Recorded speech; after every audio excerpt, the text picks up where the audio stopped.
Bonjour, bonjour, j'espère que vous allez bien. Donc on se retrouve pour une nouvelle vidéo de mes chers moutons, c'est un nouveau format. Un format donc pour faire des petites vidéos, de traiter différents sujets. Donc là l'idée c'est de traiter tout simplement de l'Union Européenne et de voir un petit peu en fait l'état des candidatures, hein, qui c'est qui nous rejoint, qui c'est qui nous quitte, qui a essayé de nous rejoindre mais finalement ça se fait pas, enfin etc. etc. Donc un petit état des lieux de l'Union Européenne.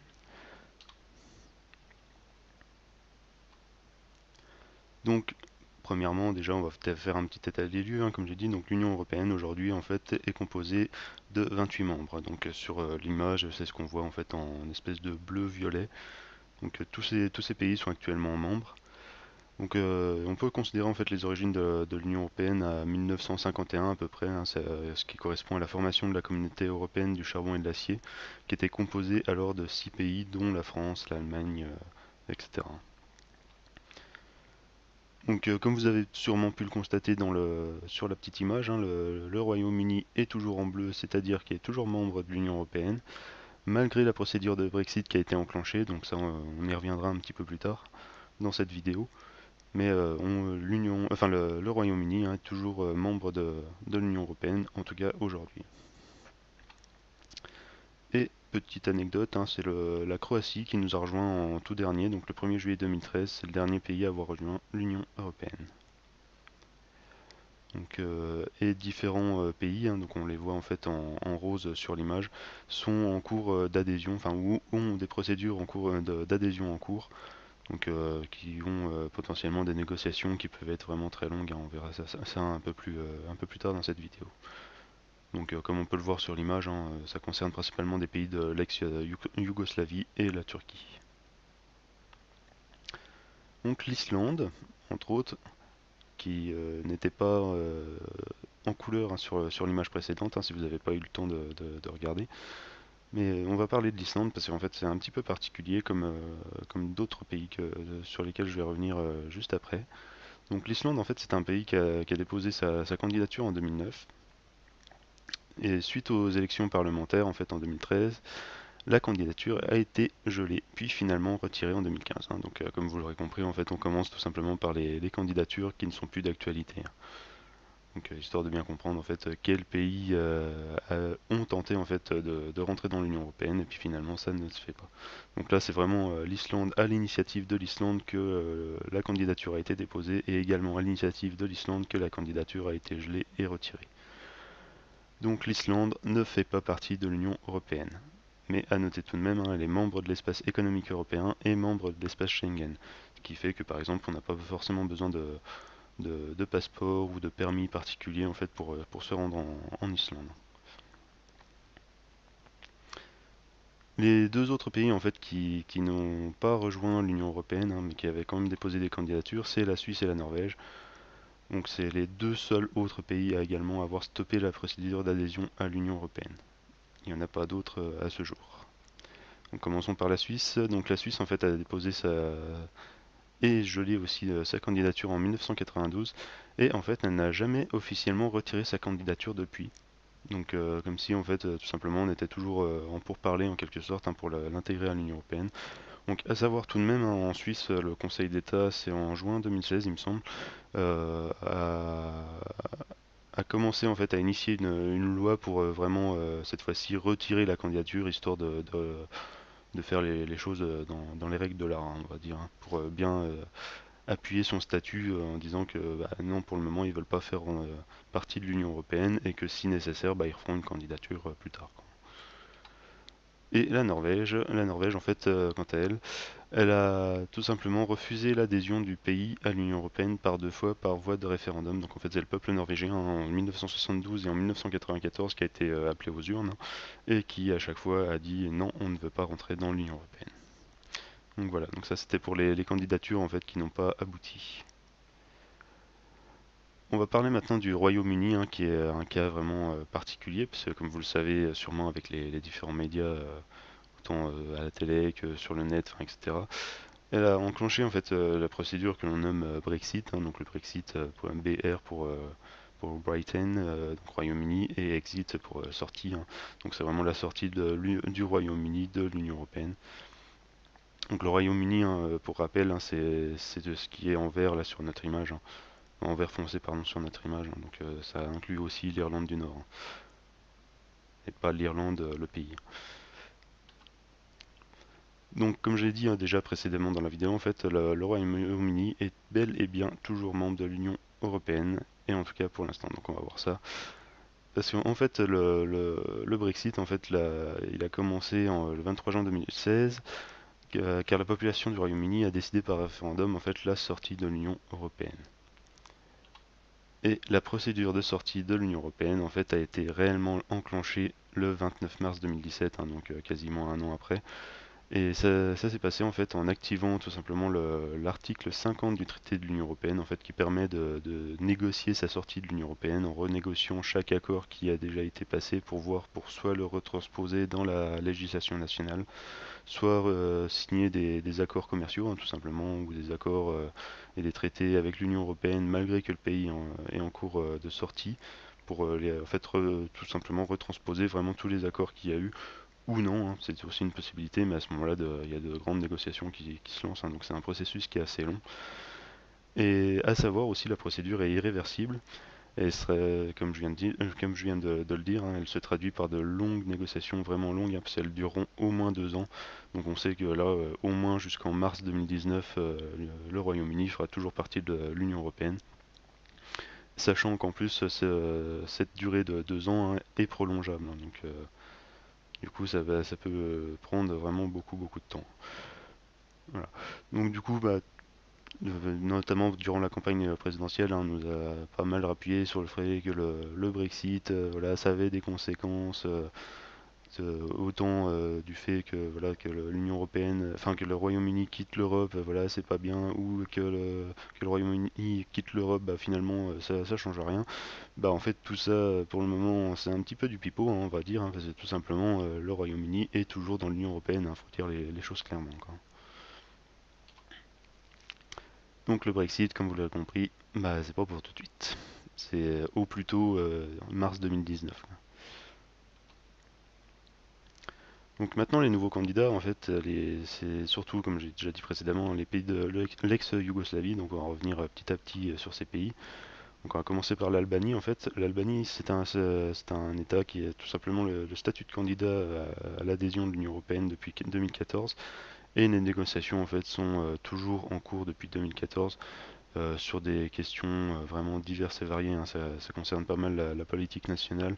Donc autant sur la politique par exemple migratoire que l'éducation, que l'agriculture, enfin etc. C'est vraiment tous les sujets qui sont passés en revue et sur lesquels on dit ok c'est en accord avec l'Union européenne ou non c'est pas encore en accord avec l'Union européenne, faut réformer, faut quelque chose, faut faire telle ou telle action pour pouvoir considérer que vous êtes prêt à rejoindre l'Union européenne. Donc là en gros comment ça se passe, hein, au niveau des candidatures. La Bosnie-Herzégovine, hein, c'est un petit peu la même chose, sauf qu'elle elle a le statut de candidat depuis 2016, donc pareil, les négociations sont toujours en cours, également sur des questions vraiment diverses et variées, hein, de politique nationale et compagnie. Un autre pays qui veut rejoindre l'Union européenne et qui a déposé sa candidature, c'est la Serbie. Donc la Serbie, elle a un statut de candidat depuis 2012, hein, quant à elle. Et elle, par contre, les négociations n'ont pas en fait réellement commencé. C'est un statut un petit peu, enfin une situation un petit peu particulière parce que c'est surtout des questions diplomatiques, hein, qui empêchent son adhésion, notamment à cause de la question de la reconnaissance du Kosovo par la Serbie. Le Kosovo, en fait, est un des pays qui serait susceptible de pouvoir rejoindre l'Union européenne, et l'Union européenne souhaite que la Serbie reconnaisse le Kosovo pour pouvoir que la Serbie adhère en fait à l'Union européenne, sauf que la Serbie ne veut pas reconnaître le Kosovo. Enfin, c'est vraiment des questions vraiment particulières sur la géopolitique du secteur, hein, tout simplement de l'ex-Yougoslavie qui est vraiment particulière, hein.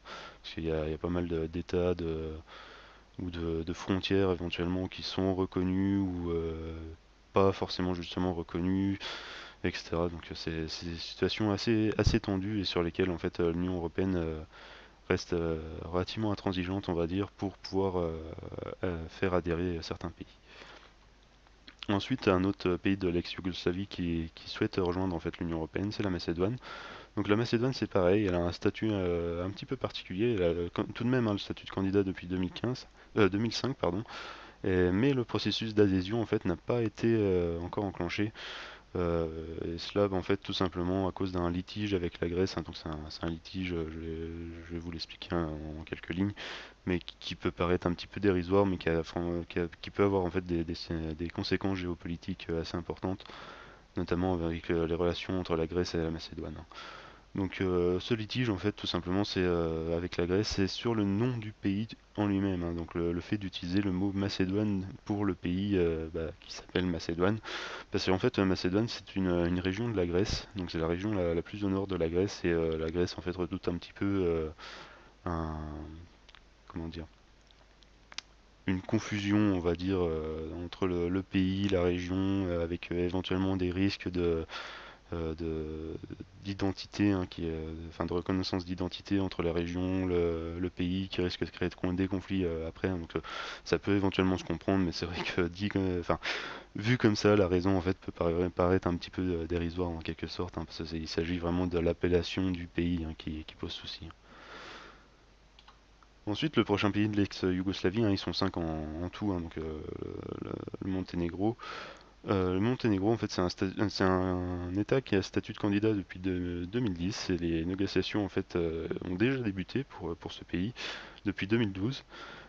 Par contre, ce qui freine en fait l'adhésion et ce qui fait que les négociations sont toujours en cours, en fait, c'est des questions au niveau de la corruption, de la criminalité, aussi de la situation des minorités ethniques dans ce pays, qui sont en fait des grosses questions, hein, pour l'Union européenne, et l'Union européenne, hein, pareil, veut pas transiger sur ces questions, tout simplement pour permettre une situation diplomatique stable dans l'Union européenne, et qu'il n'y ait pas des conflits en fait entre les différents pays ou les différentes ethnies de ces pays, etc. C'est vraiment à but de limiter les conflits qui pourraient être amenés justement par les différentes situations, hein. Donc comme j'ai dit, hein, par exemple pour la Macédoine, c'est vraiment au niveau du nom, ce qui pourrait amener à une crise identitaire, etc., etc.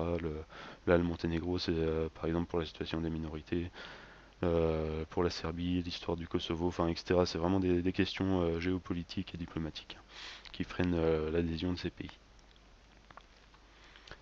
Au niveau de la Turquie, donc ça, je pense que c'est un sujet dont les médias ont beaucoup parlé en fait, mais je trouve que les médias en fait restent relativement flous sur la situation de la Turquie, où on ne sait pas en fait réellement est-ce qu'elle est candidate, est-ce qu'elle n'est pas candidate, est-ce qu'elle va adhérer à l'Union européenne, est-ce qu'elle va pas adhérer à l'Union européenne. Et du coup, bah, on va faire un petit peu le point justement sur la Turquie dans cette vidéo.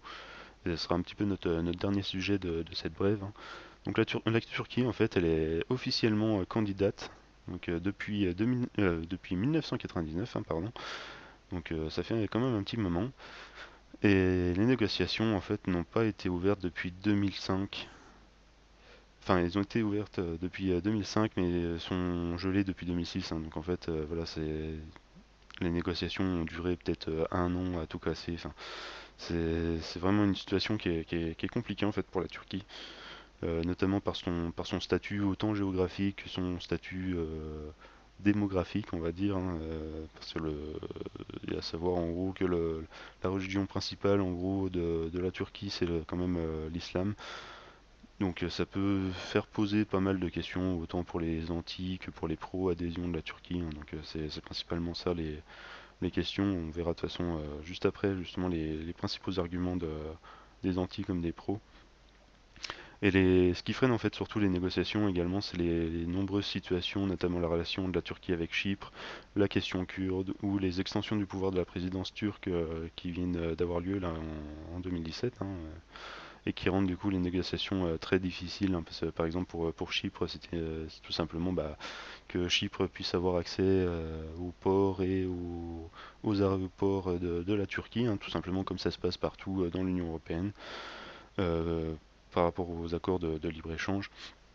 Et la Turquie, bien sûr, hein, avec son histoire avec Chypre qui est assez compliquée, hein, parce qu'ils ils ont été en conflit pendant un moment, euh, bah, ne souhaite pas pour le moment ouvrir ni ses ports ni ses aéroports à l'État Chypre et aux Chypriens. Donc enfin voilà, c'est des questions qui sont assez tendues et c'est pour ça en fait que tout simplement on joue un petit peu le chronomètre, hein, on va dire tout simplement, on laisse durer un petit peu la chose sans autant retirer la candidature de la Turquie. Donc en fait la Turquie est tout simplement toujours candidate, mais au jour d'aujourd'hui c'est vraiment compliqué en fait d'avancer sur le dossier de l'adhésion de la Turquie à l'Union Européenne, à cause des raisons que je viens de citer. Donc si on essaye de regarder un petit peu justement les arguments pour l'adhésion de la Turquie à l'Union Européenne, en fait ce qui vient principalement, enfin en fait en premier lieu, un premier argument, c'est justement le rôle important que la Turquie peut jouer en gestion migratoire, en fait en matière de gestion migratoire, et notamment, comme j'ai déjà dit précédemment, hein, du fait de sa population principalement enfin, sa religion, je veux dire, principale qui est l'islam, ça peut, enfin, les pro-adhésion en fait voient un petit peu la Turquie comme une opportunité de faire le pont justement entre le monde musulman et l'Union européenne et inversement, hein, et de s'ouvrir justement un petit peu plus au monde, quoi, on va dire. Par contre, du coup, les arguments anti-adhésion, c'est surtout voilà, la différence culturelle, hein, parce que justement les pays de l'Union européenne sont principalement de religion catholique, hein, tout simplement au jour d'aujourd'hui, enfin catholique, chrétienne au jour d'aujourd'hui. Et justement, ça risque de remettre un petit peu en cause la notion d'identité européenne, hein. Donc ça, enfin, je dis ça avec des guillemets, hein, parce que ça dépend vraiment du point de vue. Mais autant les différences voilà, culturelles, historiques, mais aussi économiques, gouvernementales, etc., hein, parce que c'est vraiment enfin, c'est vraiment des statuts qui sont relativement particuliers, on va dire, en Turquie, fait que bah, les anti-adhésions de la Turquie à l'Union européenne en fait mettent ces arguments principalement en avant en disant bah voilà, si la Turquie arrive dans l'Union européenne, bah qu'est-ce qu'il advient notamment des relations diplomatiques, des relations économiques, etc., vu qu'on n'a pas forcément la même façon de faire en fait. Je pense que c'est un obstacle qui n'est pas forcément insurmontable, mais en fait, le principal point voilà, qui est à mettre éventuellement au niveau des arguments anti-adhésion, c'est le point en fait qui est déjà affiché, hein, dans la vidéo. Si vous avez été un petit peu curieux et que vous avez lu un petit peu plus vite que mes explications, en fait, c'est que la Turquie, elle a tout simplement une population relativement conséquente, hein, et ce qui fait qu'en cas d'adhésion, la Turquie en fait serait tout simplement le pays le plus peuplé de l'Union européenne. Donc qu'est-ce que ça implique en fait cela? C'est tout simplement que le poids en fait des pays lors des votes, des commissions, etc. Et au sein des institutions, hein, tout simplement, c'est défini justement par le peuple, par la masse en fait de population que chaque peuple représente, quoi. Donc le fait que la Turquie enfin, serait le pays le plus peuplé de l'Union européenne, ça veut dire que c'est aussi le pays qui aurait le plus de poids lors des votes dans les institutions de l'Union européenne. Donc c'est principalement ça en fait la grosse question en fait qui se pose, hein, puisque comme on le sait, en fait, c'est l'Allemagne, la France et quelques autres pays, hein, qui sont à l'initiative de l'Union européenne. Et du coup ça remettrait réellement en cause tout ce fonctionnement, puisque du coup les pays qui sont à l'initiative de l'Union européenne seraient plus les pays qui ont le plus de poids dans l'Union européenne. Donc c'est principalement ça la crainte des anti-adhésions de la Turquie à l'Union européenne. Voilà, c'était tout pour cette vidéo, donc merci d'avoir regardé jusqu'à la fin, hein. J'espère que vous avez appris des trucs et que vous avez trouvé la vidéo intéressante. Si c'est le cas et que vous avez apprécié la vidéo, bah, comme d'habitude, hein, n'hésitez pas à vous abonner si ce n'est déjà fait, à liker et à partager la vidéo, ça permet de soutenir la chaîne. Et puis pour la prochaine vidéo, bah, je vous dis à bientôt et portez-vous bien.